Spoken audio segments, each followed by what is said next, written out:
This is a very mysterious story that I heard from my mother about my grandfather. My grandfather returned to his hometown in the 1960s and was assigned to work as a teacher in a rural primary school. He loved his job very much and also loved the children. It was said that my grandfather was the funniest and most loving teacher in the school, so some students, even from far away, came here to study with him. My grandfather was very enthusiastic. He always hoped that he would be able to change the lives of poor children in the countryside with his knowledge. At that time, there was a child who didn't go to school for 2 days. My grandfather didn't know what was happening, but he was really worried about the child. He asked the child from the same village as the girl, and the student said that she was helping in the fields at home. My grandfather shared a house with a villager. That night when my grandfather sat down to eat, he asked Uncle Kang about the little girl. Uncle Kang roughly said to my grandfather, "Her father died long ago. The little girl was the only child in the family, so she had to take care of herself since she was small." My grandfather said that the child did very well in school. She walked more than 10 miles to school every day. He wanted to go to her house to see if he could help. Uncle Kang wanted to dissuade my father from going, but he knew that he couldn't stop my grandpa. "Okay, go ahead, but be careful. The road is dangerous." My grandfather prepared everything and set off on the road. Because the mountain road was very dangerous and craggy, the air was cold, so the surrounding became even scarier. When my grandfather left the house, it was already dark. All the houses around were closed and silent, and there was only the sound of frogs. My grandfather went to the girl's house and helped her family with some chores and taught her lessons from the days when she didn't go to school. It was completely dark outside then. Everything was in the dark. It was already past 9 o'clock in the evening, and my father had also started to finish work for the day. That little girl and her mother thanked my grandfather because he really helped them a lot too. "You should arrange work and go to school," my grandfather said to the girl and left. When my grandfather walked for a little bit, the girl's mother reminded him not to take the path through the woods, but my grandfather didn't pay much attention to her words. He walked home. The bright moonlight in the sky illuminated the way for him. Walking the forest at night, like this, was very creepy. My grandfather also felt insecure because the mountains and forests were wild. If he was not careful, he could lose his way home at any time. So he started looking at his watch. The watch on his hand showed it was 9:30. If he went on the main road of the village, he would not have time to prepare his lessons for tomorrow when he came home. To save some time to go home earlier, my grandfather chose to take a shortcut into the forest. This shortcut was a direct way home, so it would take less time, of course. No one could know how old the forest was. At night, it was easy to see certain blue flames like flickering ghosts. But my grandpa was not afraid at all. He knew that these blue flames were formed by evaporation of phosphorus from the corpses of people or animals. Not only was he not afraid, but he also found this to be beautiful, because thanks to the blue light, the way home was clearer without fear of getting lost. People in the village rarely dared to walk in the forest, below the sound of my grandfather's footsteps stepping on branches and leaves. My grandfather walked and made a rustling sound when he walked. Although he was not afraid, he was also very cautious because this forest had quite a lot of poisonous snakes. Because there was not only a rustling sound at my father's feet but also the sound behind him, he started to feel quite scared. At first, my grandfather just thought that someone was going into the forest looking for something, or an animal was running around and stepping on leaves, so that would make the noise. But when he looked around at the source of the sound, it was clear that he couldn't see anything. Everything fell into silence again. My grandfather said that at that moment he felt a chill in his back. It was a feeling he had never experienced before. It made him shiver. My grandfather started to speed up. He tried to walk faster to get home, but the rustle behind him got louder and louder. Grandpa turned around suddenly because he sensed danger, not simply a noise made by some animal. This thing was much worse. But as soon as my grandfather turned around, he still couldn't see what or who was watching him. The noises were almost gone silent. Grandpa said that he had never been so scared. He knew for sure something was following him. While he was afraid, he also thought of a way to see what was happening. My grandfather carried a small mirror in his briefcase, and he started taking it out. It seemed to be an ordinary mirror, but its use was not to show people. My grandpa used reflections from light to see behind him. Maybe this was a bit silly, but this mirror would help my grandfather know what was following him. This time, Grandpa saw something inside the mirror. His eyes showed panic. His face started to sweat a little. In the mirror, my grandfather saw a very clear image of a child. That child looked blurry and unidentified, standing right behind him. The kid looked monstrous. The hair covered his face to the extent that my grandfather couldn't tell if it was a boy or a girl, but the kid was definitely not that old. Then my grandfather stood still for a few seconds. Right now he seemed to realize something about this child. He must not be an ordinary child at all. My grandfather tried to keep himself as calm as possible, but even he didn't know what to do with himself. Should he run or stay still? And then my grandfather made a decision for himself. He couldn't just stand there waiting for someone to save him. He started running. And as he ran, he felt danger close behind him. He couldn't see it, but he recognized the child with the hair covering the face chasing after him.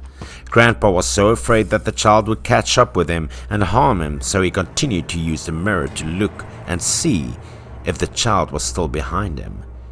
He already knew what this child was, and only by looking in the mirror could one see it. This time, my grandfather saw something more terrifying. The scene before his eyes made him shiver. That was still the same kid, but he looked terrible. The child's hair was blown up by the wind and half of his face was exposed. The other side of his face was completely rotted, looking disgusting.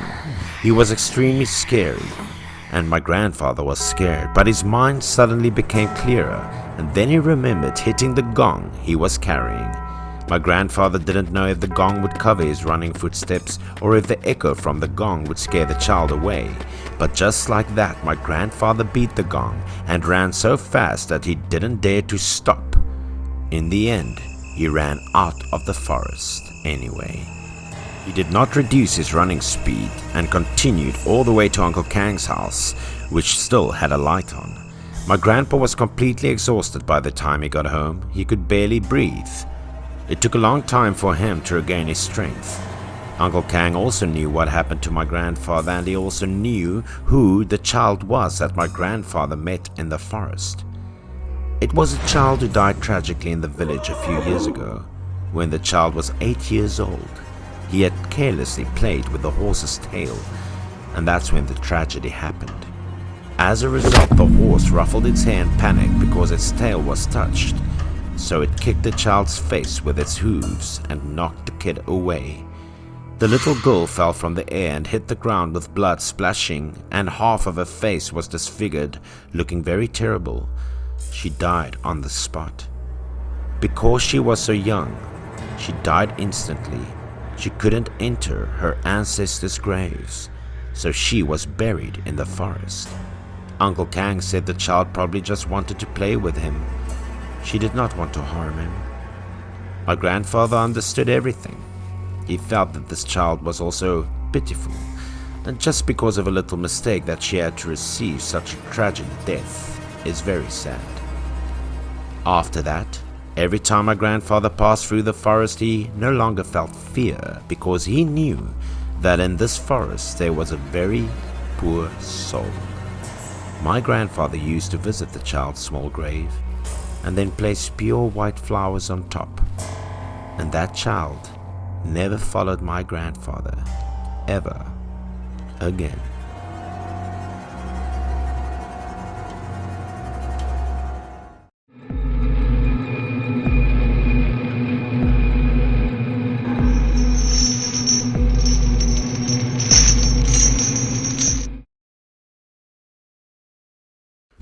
There's another creepy story about my grandfather. It happened when he was a teacher in the village. For his convenience, my grandfather rented a place near the school. When he moved in, my grandfather asked a close friend to help him move things, and he also met the owner of the house to hand over before leaving. "Sorry to bother you, this house is very comfortable, but I need to move closer to the school for easy transportation." My grandfather felt sorry. "I understand, it's okay, but the place you moved to, I heard it's not so clean, it used to be cow stables," said Mr. Wong. That was not a problem for my grandfather. The important thing was that it was cheap and close to school. However, at that moment, Mr. Wong's face hardened. He said that the unclean thing he was talking about there was that the house was rumored to be haunted. When my grandfather heard that, he laughed. He didn't care about ghosts because my grandfather also encountered many ghosts before. My grandfather was also curious to ask the landlord what had happened there. So Mr. Wong immediately mentioned a villager named Lu who was 20 years old but suffered from mental illness and urinary problems. When Lu was only 15 years old and still a normal student, he had a problem with urinating, and he asked permission to go to the toilet. The teacher was a little angry because he was focusing on lecturing but was interrupted by Lu. He shouted to tell Lu to go quickly and return immediately. He didn't forget to grumble and thought that Lu could only use excuses to ask to go out without studying seriously. Because the way to the toilet was a bit far, when passing an old warehouse, Lu had a fleeting idea. So he went inside the warehouse to deal with this problem. Lu was comfortable peeing because he thought no one would come in. While he was urinating, from behind Lu, a scary woman appeared. The coldness emanating from her made him startled. Lu was so scared he fell right into his puddle of urine. He was so scared he couldn't even lift his legs. So he tried to crawl out and call for help. Hearing about this, my grandfather curiously asked the landlord what Lu said. Mr. Wong said, "It was a woman with a terrifying long tongue." The story didn't bother my grandfather, so he said goodbye to the old owner and left. Mr. Wong said goodbye and said that if my grandfather had any problems in the house, he would like to rent out Mr. Wong's old place again in the future to just contact him.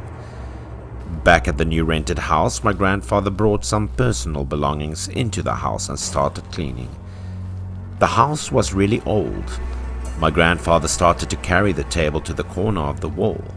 However, something appeared in front of my grandfather's eyes that surprised him.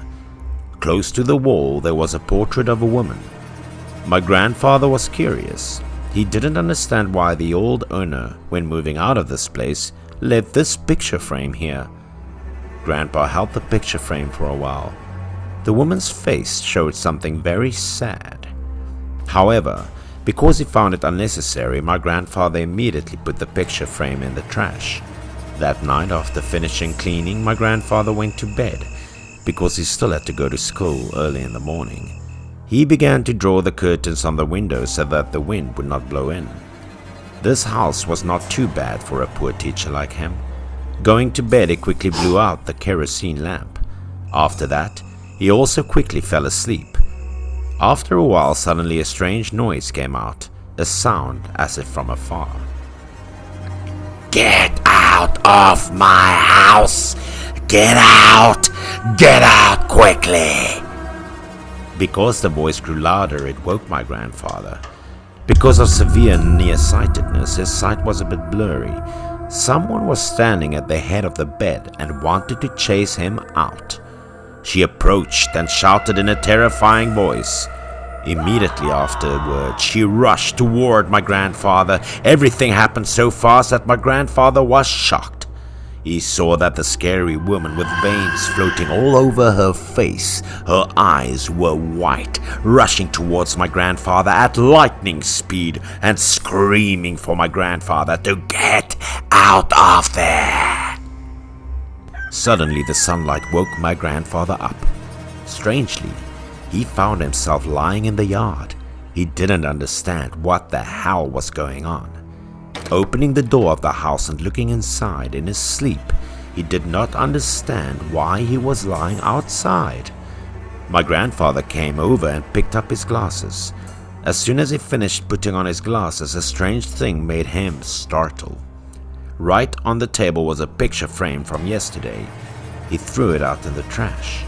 But more frightening, my grandfather seemed to remember that terrible nightmare. Yes, it was her, the ghostly woman who screamed to chase him out of the house.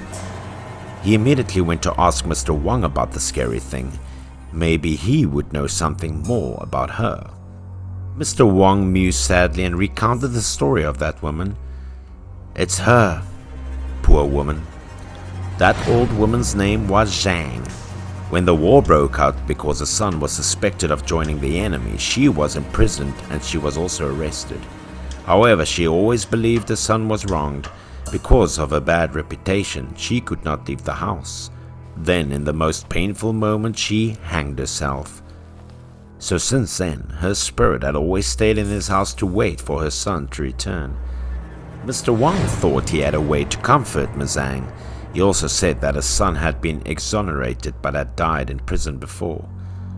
That year, the government sent to the locality a medal to register the noble feat of his son.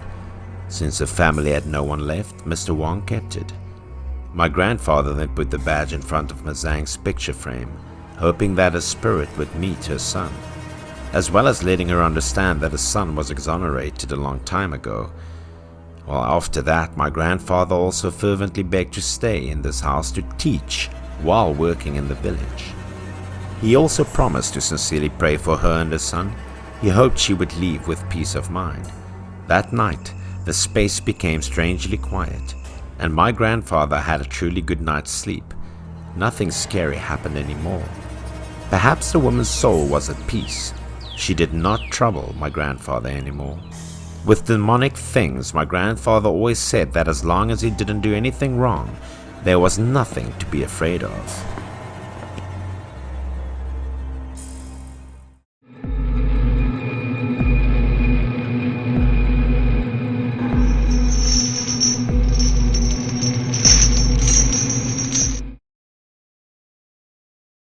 This is a creepy story from my grandpa that he told about his time teaching in this village.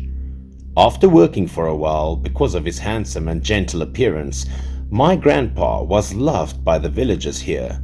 That day, my grandpa was walking down the street when he saw a group of children fighting. When he got closer, he saw two children bullying another beggar. They seemed very gloating. "Stop immediately!" My grandpa walked over and asked them to stop immediately. He recognized the other two children as upperclassmen. He asked them why they were bullying this poor boy. The students immediately said that the boy was an eccentric and painless idiot. Looking closely at this child, there were many old wounds on his face, and my grandpa also realized that this boy was mentally challenged.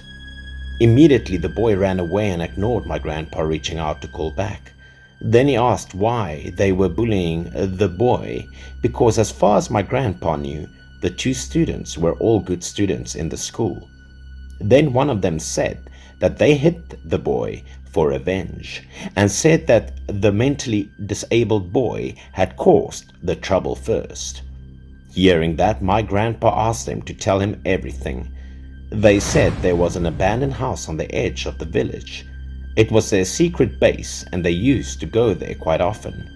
That day, when the group of children was playing inside the house, suddenly the mentally challenged boy ran up and asked them all to get out of there. Even the next day, the mentally disturbed boy showed a harsh attitude. He held up rocks to threaten people. The children at the time were very confused and did not understand what was happening. They only knew how to avoid that dangerous rocks. The mentally challenged boy became madder and madder. He kept picking rocks and harshly chasing these kids out of there as if that house was his home. But when the children ran away for a while, they suddenly heard a loud bang behind them. They turned their heads and looked back. Shockingly, The house was completely collapsing, and while it fell apart, the children were so scared that they thought the mentally challenged boy had been crushed to death under the rubble. One of the guys got scared and asked them to run away from this place quickly or they would be scolded by the adults. And he also thought that the mentally disabled boy deserved to die because he dared to go there to chase them away. But the strange thing happened. The next day the disabled boy was still alive and walking around in the village. Telling the strange story, the children thought that the mentally challenged boy was a weirdo who could not feel pain, so whenever they saw him anywhere, they rushed in and beat him. That night my grandpa stopped by Mr. Wang's house for dinner. During the meal, my grandpa asked Mr. Wang about the boy, the special boy. He wanted to hear about him, and Mr. Wang asked if my grandpa was beaten by that boy. My grandpa was surprised. Why could that boy chase and beat many people in the village? Mr. Wang expressed sadness and recounted that the boy was a poor child. When he was young, he was still cheerful and lively, and he was just a normal boy like any other child. However, when he was 10 years old, he suddenly became strange. All day he was at the head of the village gate, snarling at the forest, no matter how much his parents intervened. The boy appeared angry, glaring as if there was something terrible in the forest. However, there was nothing in front of him. Everything seemed to be normal. But every day this boy came out there and stood and just looked at the forest. He didn't even go home and pretended to be afraid of something. A few years later, the boy's parents also died of illness. The boy became mentally challenged, and then he wandered around begging in the village. After hearing the story about the poor boy, my grandpa bought some food and went looking for him. He discovered the boy was in a big tree, sitting and staring in one direction. "Hey kid, come down here. I brought you some food." Hearing my grandpa's voice, the boy looked down and said that he couldn't go down at the moment. He had to sit there and watch. So my grandpa was curious. He stepped on the wooden boards to climb the tree and asked the boy. My grandpa gave him some food to eat and then asked him what he was watching. What was so interesting? So, the boy said that he was watching out for the scary, bad guys. He wouldn't let them into the village to harm people. Hearing that, my grandpa felt very curious, so he asked the boy what they looked like. The boy said that the fearsome people came from the forest. Some were tall and dark. Some had 3 heads, and every time he saw them, he ran to stop them so he wouldn't let them into the village to harm people. Another had a musty smell and was rotten. You could almost see them, but the villagers couldn't. When my grandpa heard this, he immediately understood that this boy could see ghosts, and it was he who chased the children out of the ruined abandoned house to protect them. My grandpa exclaimed that his abilities were amazing. However, the boy said that he could only stop some people, and some others he couldn't. Because of that, when some ghosts went into the village, there were still terrible accidents that would happen. The boy also sadly said that his parents died early because of these scary people. He unfortunately could not protect them. My grandpa also told the children in the village not to bully the boy anymore, but to love him instead. When he returned to the city, my grandpa did not forget the story of the strange boy. 25 years later, he came back to this village. The boy from the past had become a middle-aged man. He still silently protected this village from evil ghosts, and no one knew if he was crazy or not.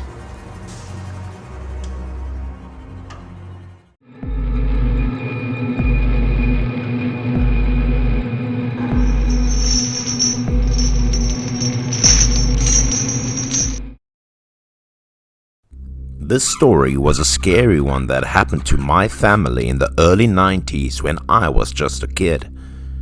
At that time, my father was a truck driver. This job was quite difficult. My whole family lived off of my father's truck driving job. Sometimes, I got to go with my dad to deliver packages.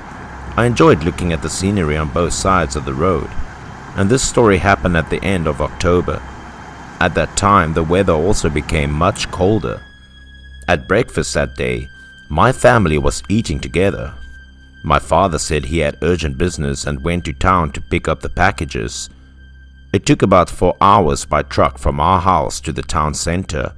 It meant that my father would depart in the morning and return in the afternoon of the same day.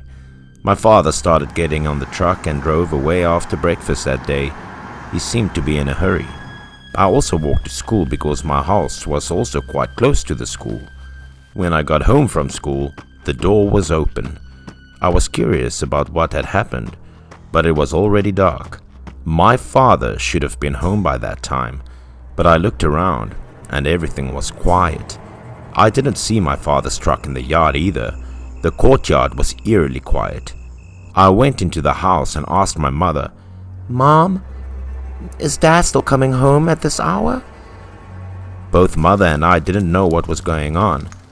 At that time, no one in my house had a cell phone, so I could not contact my father. My mom and I decided to have dinner while waiting for my father to come home. But my father never came home so late, no matter how far he went. I waited until after 9 o'clock at night and still did not see my father. Both my mother and I were extremely worried about him at this time. My mother looked at her watch for a moment and began to worry about my father. I didn't know what was happening to him. I also wanted to wait until my father came home before I became too worried. But because I had to go to school the following day, my mother asked me to go to bed early. She said she would stay awake waiting for my father to come home. Entering the room, I fell asleep after a long, tiring day. I did not hear my father's truck that night. The next day, just as dawn appeared, I heard my father return. My mother's voice didn't sound right. Maybe something happened. I put on my clothes and went out to see what was happening. As I opened the door ajar and looked outside, my father looked very lost, clutching his shoulder himself and shaking violently. His whole body was haggard. His face was pale. My mother helped my father to bed and covered him with a blanket to keep him from the cold. Not until my father calmed down, my mother asked him what had happened. He said he had an experience with something very terrible and haunting. My mother and I were extremely scared when we heard his story from the previous night. My father said that his delivery went well at first. Packages were delivered to the place according to the agreed time. My father was an experienced driver, so it was not difficult to run long distances with him. But the consignee had a problem. There were no factory workers to unload during the holiday. With no other choice, my father could only wait outside for someone to unload it all. My father waited outside for hours. He was an impatient man, so eventually went inside to the security room. The security guard called several times but couldn't contact anyone. My dad was in a hurry because he didn't want to drive home when it was already getting dark. He waited nearly 4 hours, and some workers came to unload the packages. But when my father returned, it was already dark. The scene outside was eerily quiet. Drivers were afraid to cross this deserted road at night. That road wasn't very empty, but many people stuck couldn't get out. My father was afraid because many drivers had encountered strange things on the road at night. He initially calculated that he could get there before dark, but his idea was delayed in the end. When my father thought he was safely past the dangerous spot, the truck suddenly shut down. His truck stopped on a slope. It was pitch black outside at that time. My father was trying to restart the truck, but to no avail. It remained motionless and did not move. But no matter how hard he turned the key, it wouldn't start. There was nothing he could do about it, so he got out of the truck to check out what was happening. but found no damage. My dad tried a few more times to start the truck, but it wouldn't work. There were no other trucks passing at that time of dead night. My father started sweating and realized that something was wrong. The temperature outside was dropping. He glanced through the truck window as if he had a premonition that something was wrong. Fog started gathering up outside.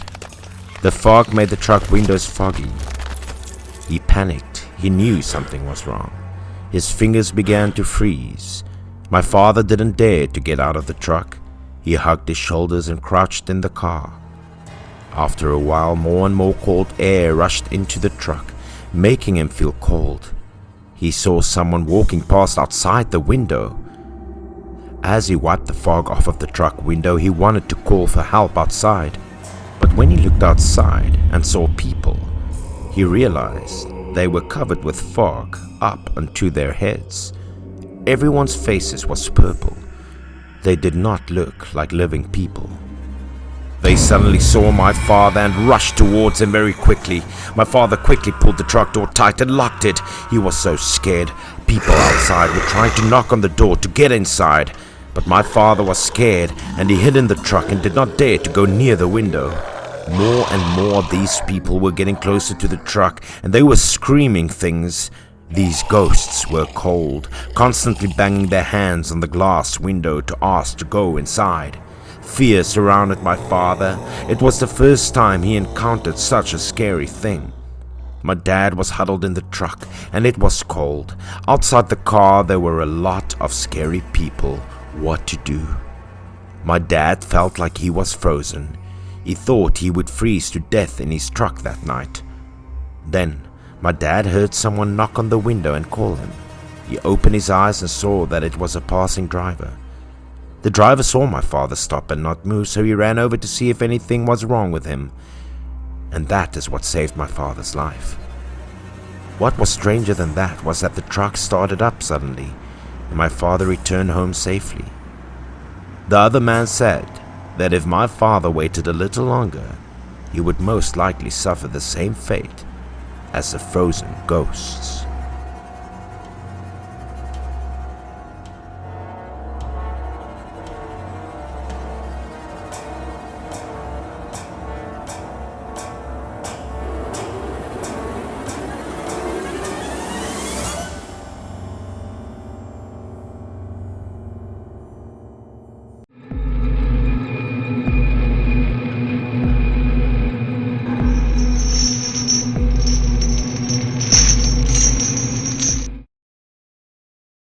This story happened in our house, and my mom was the one to experience it. At that time, a new road was being built next to us and construction was right outside our windows. Those days, my father was on a business trip and I was not at home, just my mother and Hannah. Hannah was the name of our husky dog. In the countryside, people often went to bed early after having dinner. As usual, my mother entered the room and quickly fell asleep that night. However, my mother suddenly heard Hannah barking in the living room in the middle of the night. The dog was usually very good, but for some reason that day, Hannah was a bit naughty. My mother couldn't sleep when she heard Hannah howling, so she howled 2 or 3 times. "Hannah, shut up! I need to sleep!" At that time, my mother was angry. Hannah didn't usually bark at night, and my mother would get a good sleep. Sometimes she barked once or twice, but very seldomly. But that night, she kept barking all night long. My mother was so upset that she climbed out of bed, put on her shoes and went to the kitchen to see what was wrong with Hannah. My mother quickly pushed open the door to see what was happening. "Hannah, what the hell are you doing? Do you know I'm sleeping?" my mother scolded. My mother heard that Hannah was still barking, even though she held at her. Hannah looked towards the main door and continued to bark loudly as if she had seen something. It looked like Hannah would continue to bark all night long. At this moment, she looked like she was scared of something, because her eyes kept moving towards the door and the dark space in front of it. My mother glanced at the door and was confused. There seemed to be nothing suspicious there. All was normal and silent. The kitchen door was closed. At first my mom thought someone had broken in, but that couldn't be because the door didn't move at all. And my mother often had a habit of cleaning the kitchen floor at night. She was afraid that if she went to the kitchen when she was thirsty, she might slip and fall. That's why she was extra careful. After that, my mother left the door open to let the air in and ventilate the floor to dry. In the evening, all electrical appliances would be turned off in case of the event of a short circuit. She was alone, you know. My mother also remembered well that the kitchen door was open before she went to bed, but there seemed to be something out of the ordinary here. But my mother didn't think much of it then. She just thought the strong wind made the door close and Hannah startles, so it barked loudly. Hannah turned to look at my mother as if she wanted to say something, but my mother still didn't care and assumed that Hannah must have trouble sleeping. My mother got a little angry and didn't want to care about it anymore. She turned to go in and wanted to go back to her room. She must have been very tired after a long day. Hannah ran up to my mother again and continued to bark. She had never been like this before. Perhaps she had a premonition that something was about to happen. My mother didn't know why Hannah looked so upset that night. She didn't seem to want to listen to my mother's commands. What? How are you, Hannah? Is something wrong? Are you hungry, baby? As soon as my mother stopped at Hannah, it continued to bark into the kitchen. It was not because of a thief breaking in, nor was it because Hannah was hungry. Why was she like that? My mother suddenly realized that there might be something that made Hannah feel danger. It sniffed something. My mother decided to inspect the kitchen. She stepped cautiously closer to the kitchen door. She was afraid if someone or a thief tried to break in, and unfortunately he had a weapon, she wouldn't know what to do. My mother carefully pressed the doorknob several times. She was scared, nervous and worried because if the door opened, heaven knew what would happen. But when she opened the door suddenly seemed stuck and could not open again. My mother wondered if someone had intentionally locked the door inside. When she suspected something was wrong, she suddenly stopped because she heard the sound of broken dishes in the kitchen. My mother got scared and backed away. In fact, this was extremely dangerous because if thieves were in the house, my mother would have no way to fight them. She quickly went back into the bedroom, locked the door and called 110 for help from the police. She carefully locked the door tightly and waited in the room for a while. She also listened to see if there was anything unusual outside. She just stared to open the door until the police came. My mother opened the door for the police to come in. Hannah did not bark like this before. 2 police officers quickly went to check the kitchen. Since the kitchen door didn't lock, they only needed to push it lightly to open it. 2 very cautious policemen entered to investigate. My mother standing next to me was equally nervous, but there was no thief in there. Police also didn't find any traces of opening the door or breaking in. The scene was just a little messy in the kitchen. All kinds of furniture was strewn all over the place as if someone had broken into the house, but obviously this reason couldn't be because there was no sign of a thief entering the house at all, and the floor was full of sticky things like grease. The side of the fridge was opened by someone and it couldn't close. Food and fruit were all over the ground. The 2 policemen did not know what it was, but they ruled out the possibility of someone entering the door because they did not find any tools used to break the door down. The only way to enter was the window to the kitchen, but the window had a carefully guarded latch, and there was no sign of vandalism. Something slipped through the gap in the iron railing, but it certainly wasn't a person, and the police suspected that wild cats or wild animals might have came in to find food. After determining there was no danger, the police left. My mother said the stains on the floor just then did not come off, and they smelled bad. The following day after that incident, the road behind my house was being repaired, and people dug up something.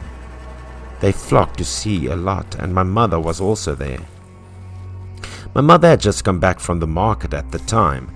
She saw people gathering to see something, so she joined them. She ran over and asked a man standing nearby to inquire about what was happening. The man said they were digging a coffin up. Something went wrong, so the coffin was dug open. The two men also brought out something wrapped in a cotton blanket. The cotton blanket had dripped black drops of water. This water stain seemed new, so it had not yet dried but dripped down. After looking at the drippings like oil, this liquid was black and gave off an extremely unpleasant stench that made everyone want to vomit. My mother's heart suddenly began to beat faster, for she remembered the stain in the oil on the kitchen floor last night. Exactly like these black liquid stains. Later, the post-mortem department came to examine the body and said that it was only a dead person that was buried here and the road was successfully repaired. My mother asked someone to hang a bagua mirror on the window facing the street. She said it could ward off evil spirits. After that, everything was okay.